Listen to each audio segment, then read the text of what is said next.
Well, hello again, David. Hello, Jim. How you doing today? I'm doing well. It's good to see you again. Happy that we have this chance to do this podcast together again. And I really Yes. so appreciated our last talk. That was a great talk. I've been thinking about it since we last had that conversation. There was the first time we were doing the podcast, and we had so many themes we want to cover. So in a way, it was a little, as you mentioned, a preview of things to come, perhaps, or coming attractions. Many different topics, which I think deserve our time and attention and care at a little deeper level as we now get a chance to, I think, do that. And there are so many ways in which you can go when we talk about AI that oftentimes I find that conversations I have with other folks get derailed, actually, that you end up on a totally different topic. But then again, it is all connected. It's impossible to talk about AI without also disentangling all of its various places it shows up. Absolutely, it's hard to stay on the straight line. I don't know if you ever studied a page of Talmud. Uh, Yeah, yes, I know what you're going to you say. start with Yes. one topic, you go to 11 different tangents, and then you forget what was the original conversation. And it's still a beautiful product. It's an exercise of where the mind takes you. It, Uh, it's beautifully human. And what a great way to start us off, David, because that for me is, I think, what we're getting at the heart of here is that kind of human dialogue that does it fills you with an authentic sense of joy, actually, I think, when you're participating in it and seeing the way that the mind works. That sometimes is threatened by a different mode of participation, a technological mode or an algorithmic mode that we might be speaking about here, which seems to have darker undertones of being anti-human or being post-human, perhaps. And that is where I want to discuss what does a priest and a rabbi have anything to say about AI? How do we even understand this thing? It seems urgent that we do for those very dangers.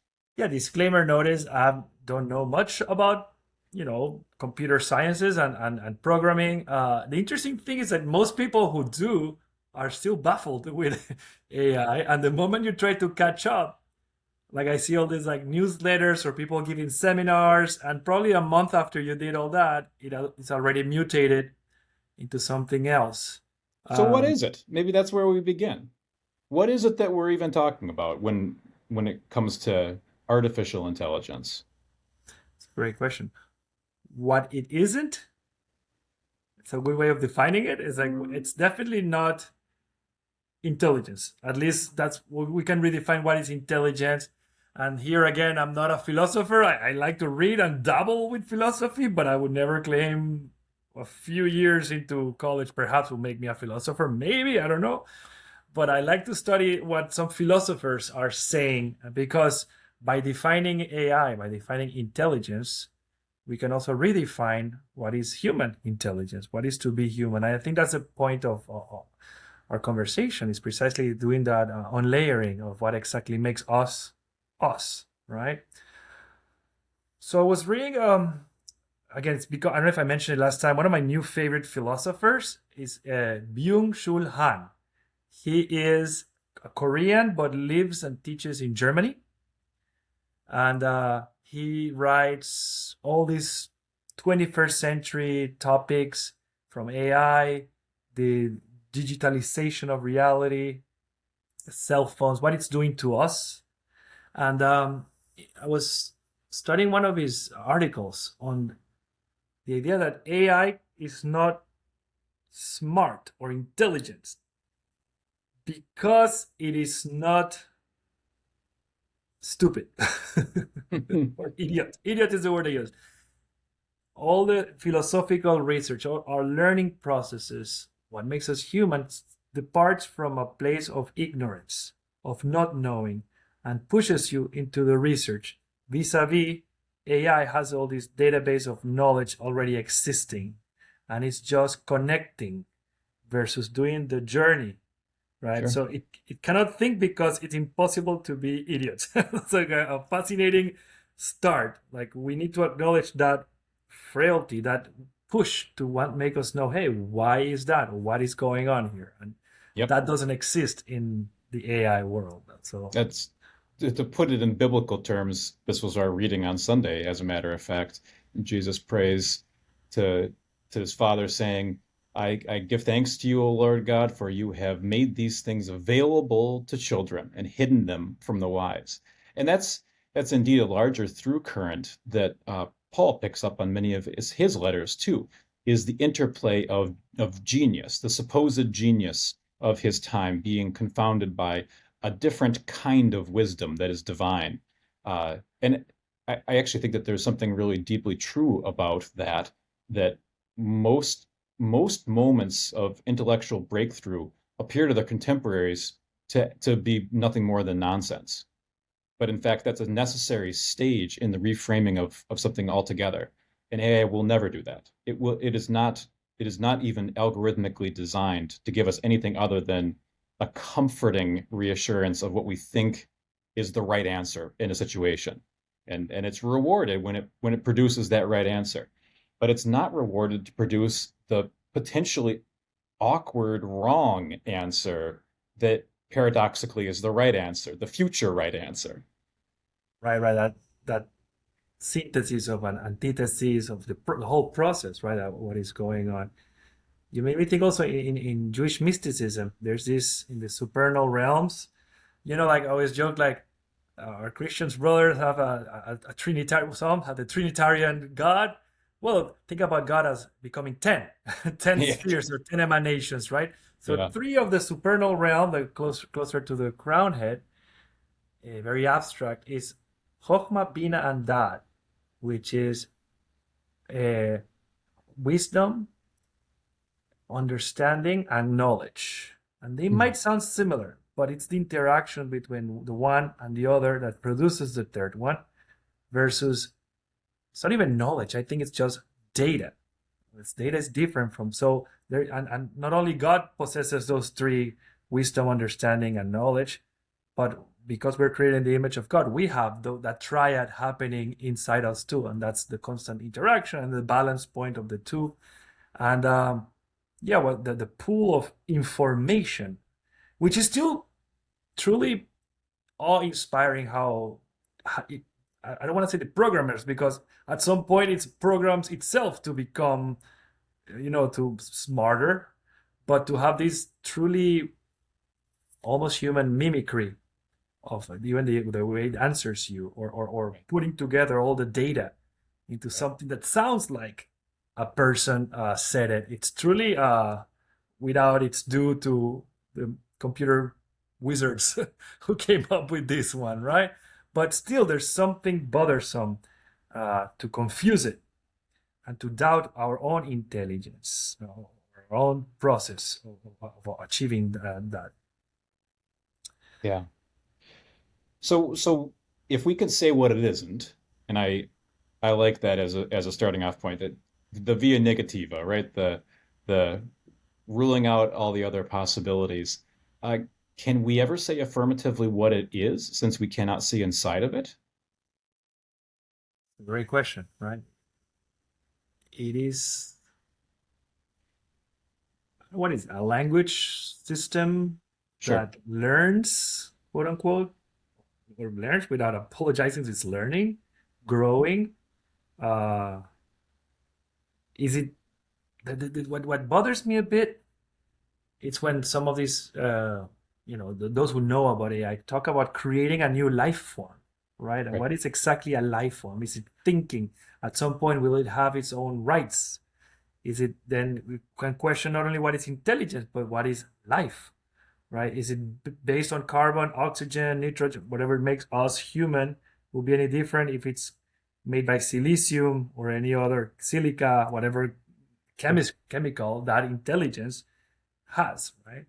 And many people would say that there's nothing more to a human body than a suspended electrical field of consciousness too. That with the second your neurons stop firing, you stop existing, and how you are built or what you are made up of is realistically then no different than this. But I contend, and I agree with you, David, that it is not. I don't believe that it actually has legitimate perception, for instance, the way that human beings claim to be perceiving, and I don't believe it has outputs that are authentic, as we've just talked about as well. So many of the key factors, not as if there, by the way, is some written holy text that has already been written that tells us what existence is, what consciousness is to begin with. So we're answering some of these questions, or pondering the questions, I should say anyway, before we even have ourselves figured out definitively what makes us us. Right. And then our shared traditions, like many other religions in the world, would talk to you about something that is very abstract, but we all mention it. It's the soul, right? What is exactly is the soul there? That in Jewish mysticism, they talk about us that every human being, every creature actually has a spark, a tiny spark of life that is part of the Creator that lives inside you. And then that spark, when you die, either goes back to the source, right? But it disappears from this realm. I like to envision us like that spark is the beginning of entering this dimension, this material realm, and it starts generating through the recombination of chemicals to forge a body. Like, and we are like these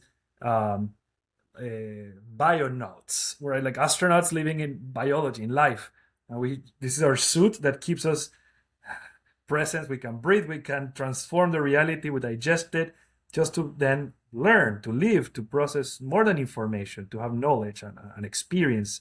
And then we have a limited time to do that. And then the body, the biosuit has a warranty, limited time only, 100 years maybe with the technology we have nowadays, maybe 120. And then it slowly decays and the sparks go back to the source. And that's my theory of what happened. What is this journey, this life? But again, it's gathering experience, knowledge, but not information, not only data. That's, I think, ultimately the lack of that spark and the differentiation between information and data and experience that makes us unique. Yeah. Well, here again, though, too, it is worth noting where that data came from in the large language models is us. And the time scale of this is also very fascinating to me. Do you remember Project Gutenberg, when digitizing all of the world's great pieces of literature was an enormously important? That's within my memory, with my living memory, as probably one of the biggest data dumps that happened online. And granted, those were things that were already public domain, so there really wasn't a whole lot of copyright issues. But then we had a span of 30 years essentially where people were creating content online and doing a lot of discourse online, making art online and sharing it in those places. And that's what AI grabbed. It grabbed the totality of what was available at the time. But what in the time scope of human history actually amounts to a very slender window of stuff, right? It'd be an interesting thought experiment to say, what if we had developed a generative AI 15 years ago? What would be missing, for instance, from the scoop of what they got? Would it give different answers because it wouldn't know about various things? I'd be interested in just to hear what an actual expert would say about that. I was just actually asking that to a friend who's always been more computer savvy and works with technology, and say, I remember when we were kids, not so kids, but in the 90s, early 90s, that Bill Gates came up with the book talking about the information superhighway, like the future, the internet, like information at the tip of your hands. And I asked him, because he read the book, like, was he already alluding or envisioning AI? Was that down the horizon?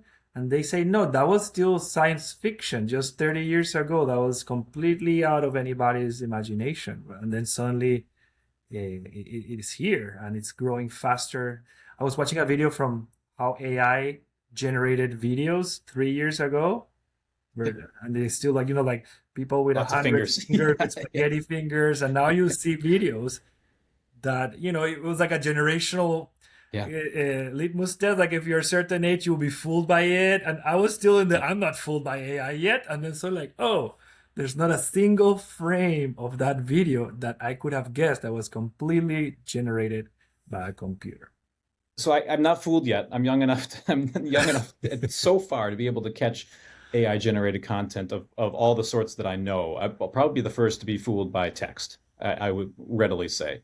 Um, but I here's my suspicion. This has been one of the pushbacks is that people say I can't recognize people, even like students who will turn in a paper and then get accused of plagiarism when they say I absolutely did not then use AI to write this. AI has gotten good, by the way, also at it's gotten bad at being able to spot other AI, which is its own interior problem. But and and I always wonder back, I'd love to read what paper they turned in. It it must not have been a very good paper if it sounds like that. Because as far as pictures and videos, if somebody puts a song together, for instance, and it's AI and they play it to me, it sounds awful. It still lacks something in the artistry of it. But the time where I can tell that it's very similar is when it's on a commercial. So for instance, I like to listen to music on YouTube. And it's not the best platform for this, but it is bands host their music and then they do things like you can listen to the next one and I'm doing the dishes, right? So because I'm doing the dishes and I got my headphones in, and my hands are wet, I'm not going to go skip the ad. I don't want to touch my phone with wet hands.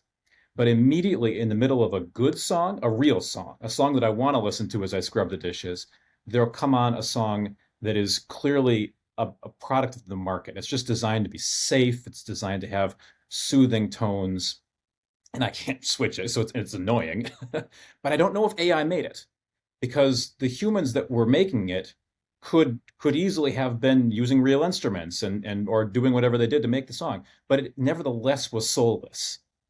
And so That's there terrible. that's the term that I think is the right one for that actually.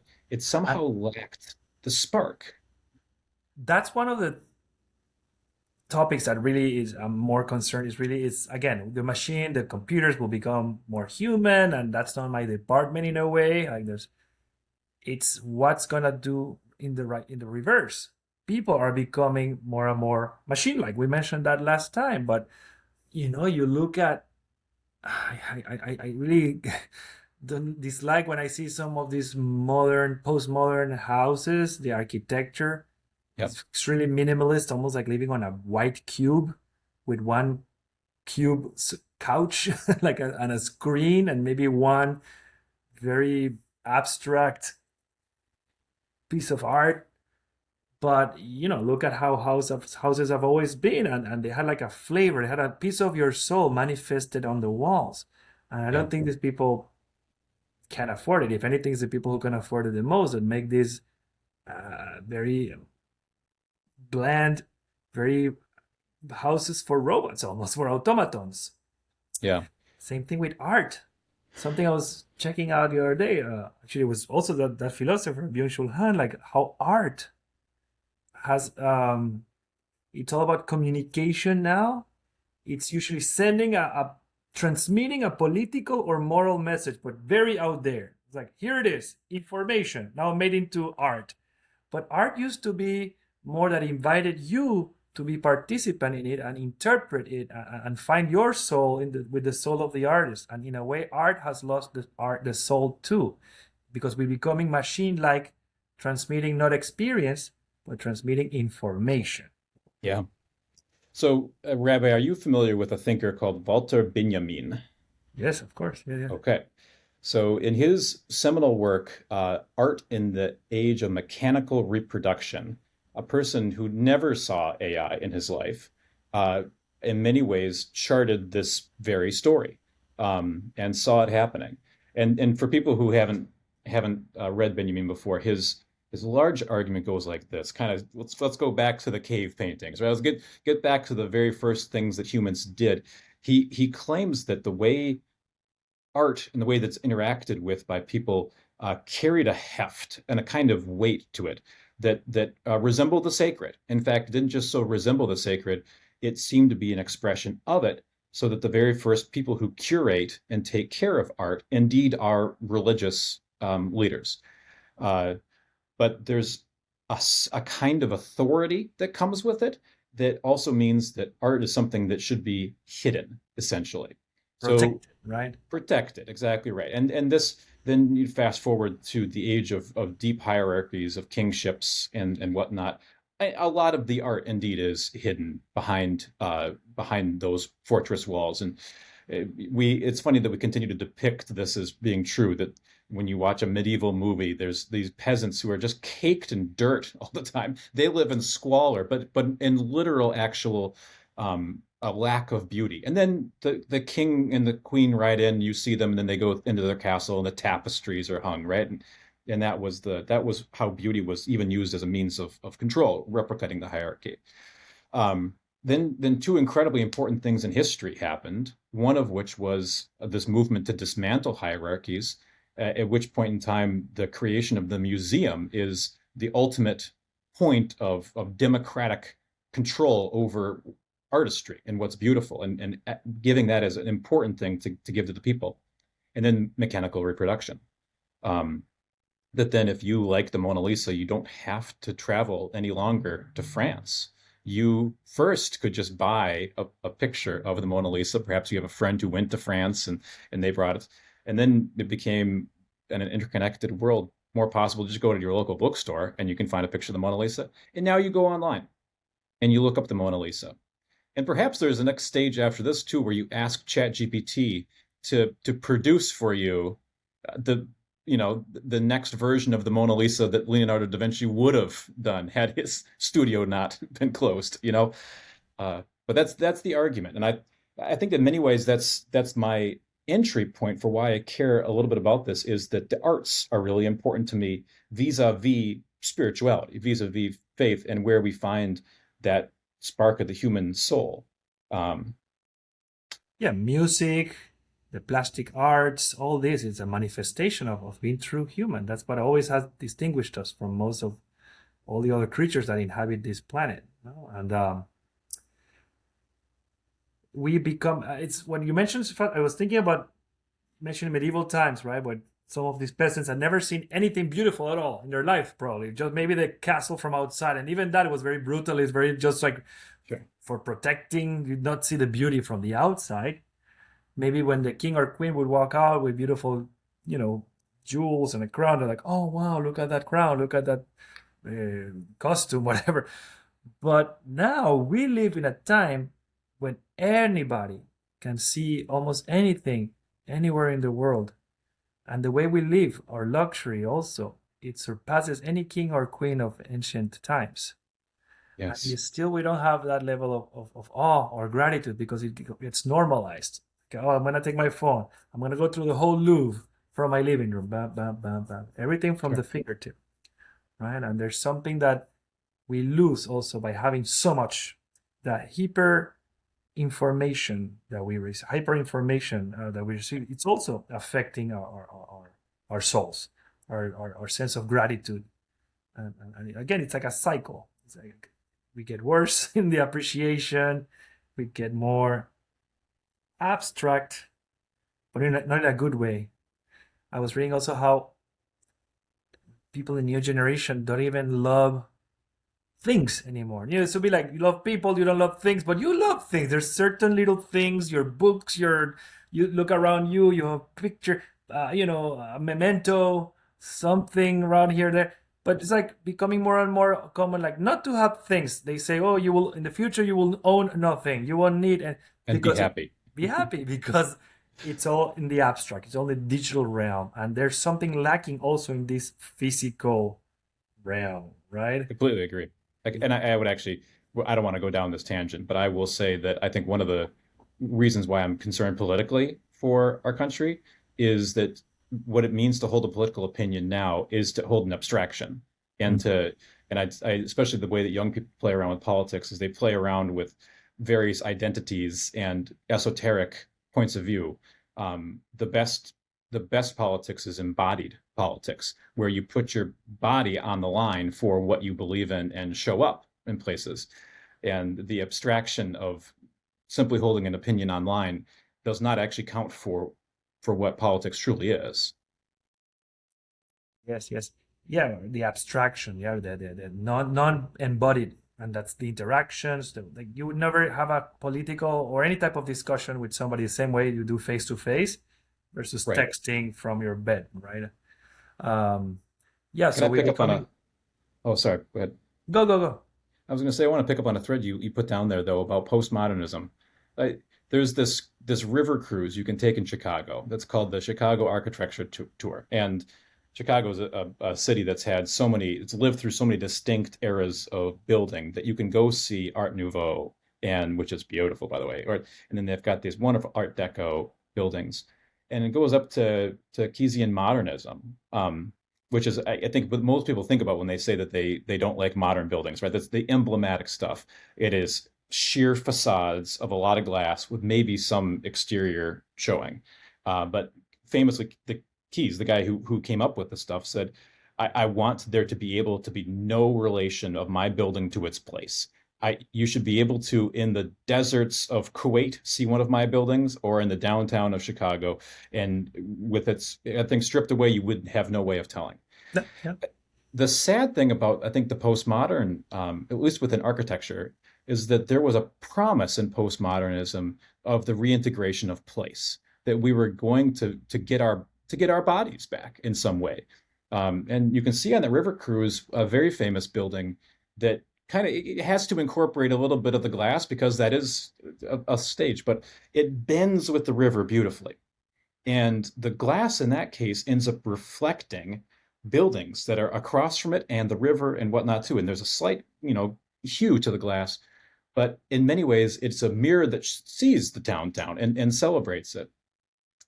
And I lament that I don't think the promise of what postmodernism was supposed to deliver uh, ended up being all that helpful. It's for the art world and for the information world, and actually also for the spiritual world. This postmodernism came with a whole lot of understanding, and it's the critiques that I hear from postmodernism I take very seriously, but it didn't give us much in the way of being constructive again afterwards. So yeah, I can tell now that beauty is a social construct. That's wonderful. It helps me to normalize it. But at the end of the day, I want beautiful things, and I want to have a cohesive vision of beauty. Moreover, I want to be inside of something beautiful, right? I want to live in a world that involves that. Yeah. Is your fire alarm going off again? So the building didn't burn up last time. They are doing some remodelings in the building, and they're putting a new fire alarm system. And for some reason, they always want to test it when I'm recording my podcast, but they already stopped it. Yeah, That could be our shtick. yeah, that's like time to go.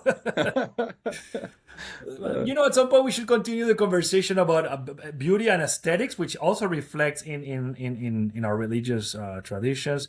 I just wanted to yes. say something like a little joke, but you mentioned Art Nouveau and Art Deco. Once heard like how you could recognize one from the other. Like Art Art Nouveau looks like the elves build it, and Art Deco is like the dwarves The build it. dwarves. And Yeah, ever that's a great since, like, line. oh, that's right. So what is You can, art? Postmodern art, I feel it's almost like Saruman or something. Is just like the industrious glass that just reflects you back. And as you said, it could be that's part of like the pushing away of beauty and just practicality. And as you mentioned, something that I always think whenever I travel, I see these new hulks of buildings, and it could be Dubai, it could be Miami, it could be Panama, it could be downtown Louisiana, New Orleans, and you have the same hulks of buildings, this brutality of just glass and metal, and that reflects the others actually, which is it's a sad manifestation of the times we're living. Anyway, just we could do a whole architecture and religion episode sometime down the well, line. for sure, for sure. That's the reason why this stuff matters is that it's been told to us by our traditions, and I think it's true that there's something fundamentally human about that. That actually, um, we have to be careful because on one hand, there are two things happening here at once. On one hand, too, there is, as you spoke about last week so beautifully, there is the human affirming version of faith that says, "Come into this place of beauty.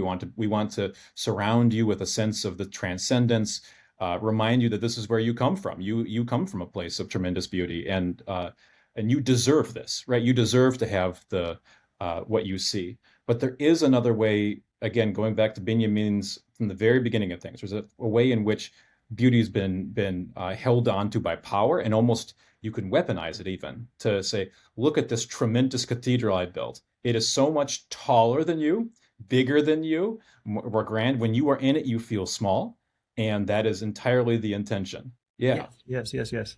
That's fascinating. Yeah, we can speak about holy spaces. Like for example, in Judaism, we never for millennia we were not we were disencouraged of doing art, like painting or sculpture, because being careful of not creating any image of God. So not in art, in religious art, I mean. So for millennia, it was okay.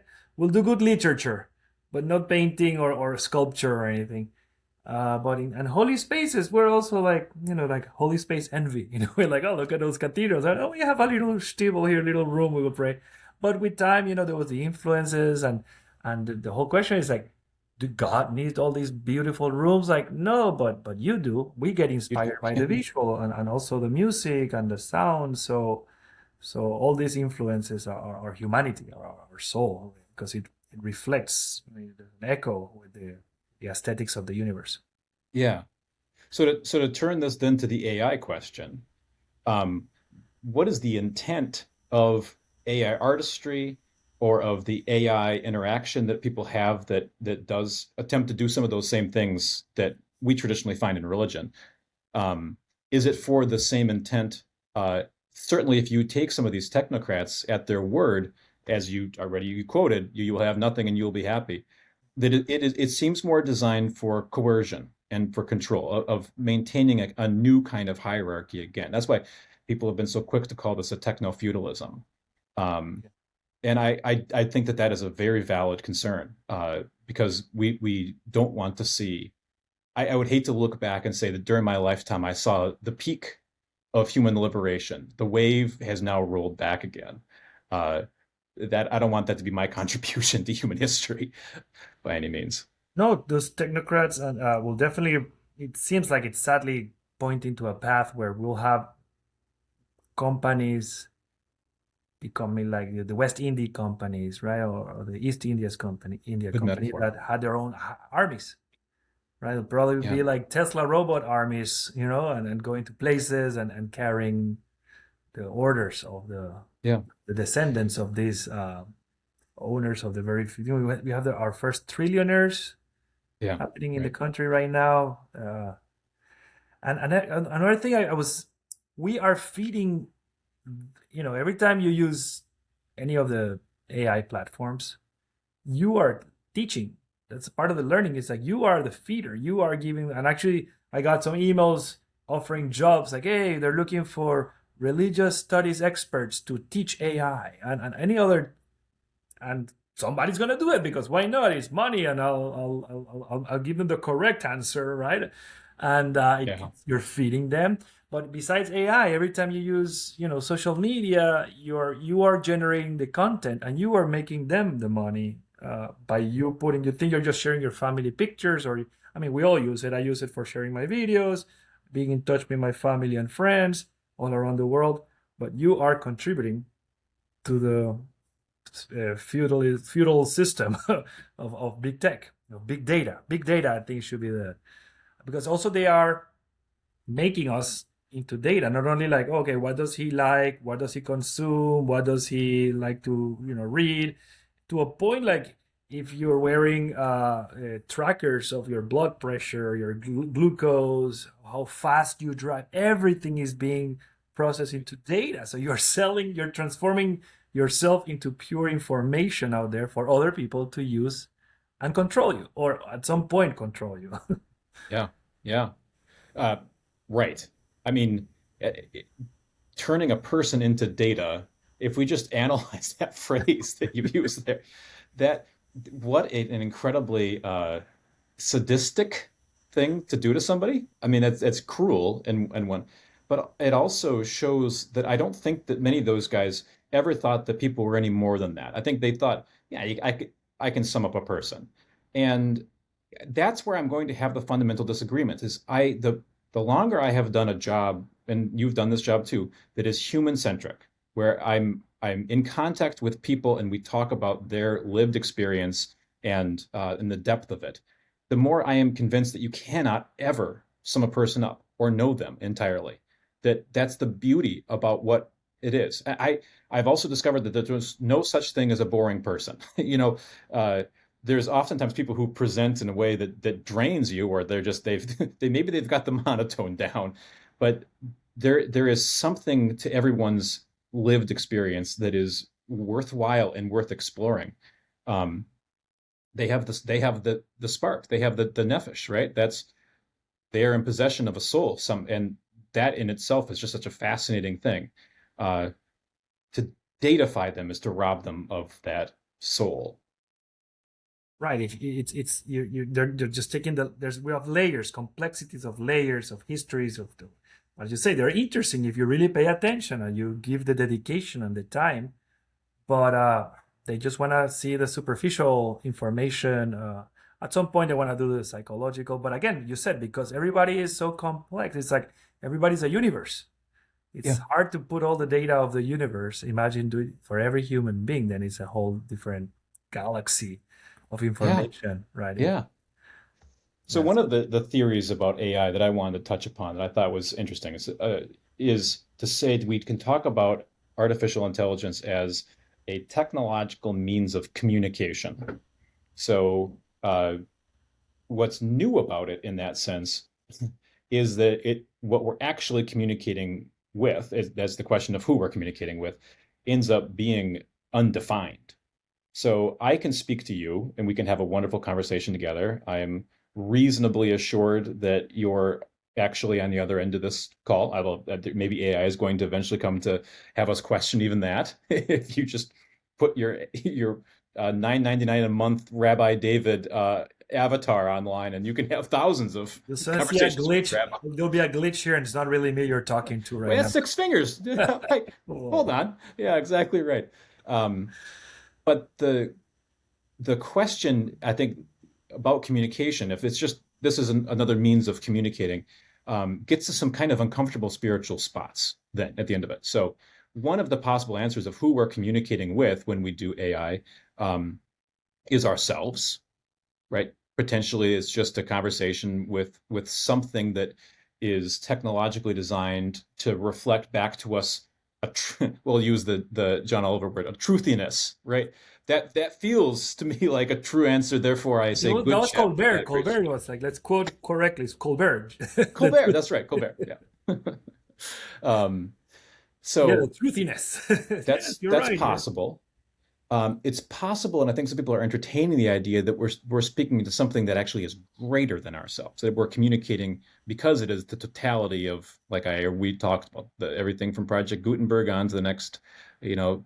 So is it more like speaking to some kind of subconscious, like a human subconscious collective in the Jungian sense, but now externalized and turned into a format? Um, and I think that if it's closer to the latter instead of just singular to more collective, then we're going to find people who are going to interact with AI in a more spiritual sense because they think that they are tapping into a bigger, deeper thing. Um, and that's gonna be a shift for me personally. If when I interact with AI, I see it as very flat. I don't see myself as interacting with the divine at all, or even with the true human spirit. But Well, people are going to be of a different opinion than me about that. well, there's some people who believe we're creating God in our image, right? It's like the reversal. We are creating this mega mind that will control our lives and everything. But that's the scary part of it. That's idolatry. That's one of the first things the Bible constantly reprimands us from doing. It's for creating false gods, right? Or even false humans in this case.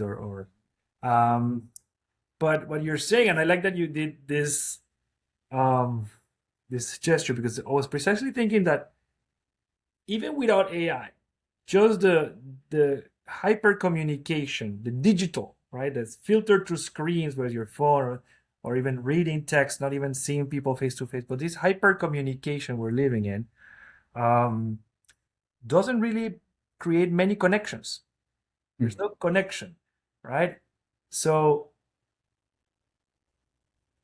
what I read that there's no transcendence not neither going up or no depth going in. It's all horizontal.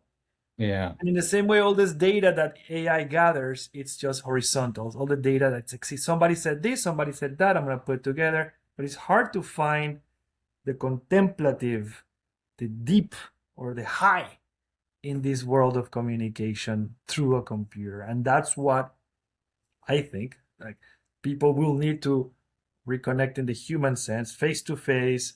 I'm not saying, oh, come to synagogue, come to church, although you should go to synagogue, go to You church. should. Please You do. should. And mosque and any You'll temple. encounter both the transcendent and the Yeah. contemplative. You But will. even like I saw new generation, like this little, I saw a video like this little bar in, I don't know where it was in Europe, Holland, I think it was like people were sitting down, everybody was reading a book, and there was some live music playing.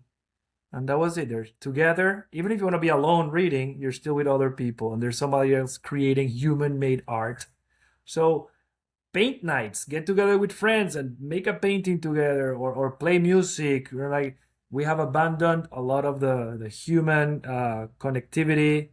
I remember there was a book many years ago, Bowling Alone, right? Like Classic. yeah, like we don't do leagues. Not everybody, there's people doing it, but it really disappeared from the fabric of what America and many countries. It was very common that you would go out Tuesday, go to Rotary Club or church meeting or your bowling league or little baseball league, and every day there was something, but you go out with other humans versus go home and check out your phone or watch endless TV shows on streaming.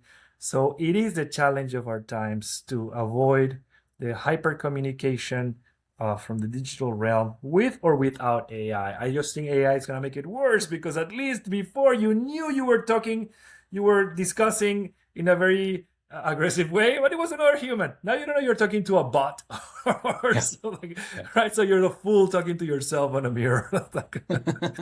Well, so I want to pick up on that because I think that that is precisely right. And your end formulation there, I think, is something that's going to be a through line in our time together, which is fundamentally that I don't see us entering into an era that is substantively different than what we've actually been experiencing. It's an acceleration of it, and we've pointed out these things now for long enough that we should have done something about this years ago. And now it's the fruits and the consequences. I think many of our problems are problems that we've been on the record about for so long that it's really inexcusable that we haven't done anything. But I want to cast a picture for you as we kind of conclude here that I think holds a little bit of promise, but it also holds a threat.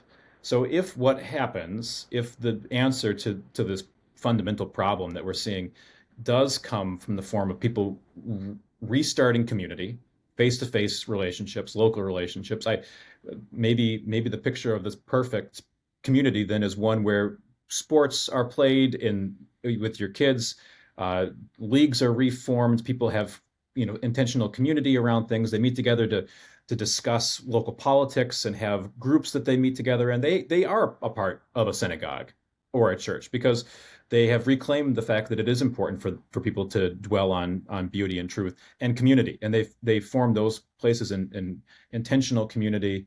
Um, we spend more time in conjunction with nature. Maybe we grow some food ourselves, and we learn skills. People get to know who their neighbors are. Perhaps we even encourage people to learn new things because that's the one asset that the AI world can't do. And we accept the fact that there's going to be a lot of people who are plugged in, and unfortunately, it's going to be maybe it's almost going to be like a disorder that is going to be found in the DSM-7 or right or whatever. It's the chronically online thing, and we'll have to have groups, support groups, to help get people out of that setting and reintegrate it into society. My threat, my concern, if this is our vision, is twofold. Number one, the vision I just cast of this feels like it is accessible only to a portion of the economic person of this country. And I'm concerned, I've already seen it, that doing things like having kids and having community is now kind of an economic flex. Like the people reading their books in cafes are showing people that they have the ability to not Time, do right? I that. have time. Yeah, yeah. The time. And secondly, the thing that I am concerned about with that vision is that it does not mean that those armies of technocratic people who are operate on a non-state based thing, it doesn't mean that these small communities are going to be able to affect that larger thing. What I This is maybe something that I want us to say is whenever I hear people say shop local, unplug, do the local community thing, keep it local. I said that's great, but I was promised in civics class that I would have a say at the national level and not that the national level will be unreachable from where I'm at. So I'm not going to be okay with any project that saves us from this problem if it doesn't also restore to me at least that, if not actually something greater. It would be greater if actually more people worldwide were able to have agency in their own governance and in the direction of this planet. Because I think there'd be a lot of people in the global south, for instance, who would vote against what's happening to them in the exploitation of their resources. And frankly, I think they should have a voice and a vote in that. I mean, just keeping AI alive is gonna consume so much water and resources, and to keep it growing, all the mining, open mining in some countries in Latin America, you're already seeing the resistance to, destroying whole ecosystems just to get a few pounds of some lithium or whatever you need in your computer. The water being a resource, as you alluded last time, and some people don't believe it's a natural uh, right to have water. You have to pay the companies, right? But so maybe that's our next conversation: is how do we organize that resistance, right? That resistance to what can we change in our habits, in the way we teach the next generations, ourselves, um, because this hyper communication and this communication with the AI, with machine, it's dispersing our souls, and we want to keep them close to the heart and close to the heart of each other, of us that build community together. So stay tuned. That will be our next conversation. What Beautifully do we said. do from here? Well, we will see you on the next one. Thanks, David. Appreciate it. Bye now.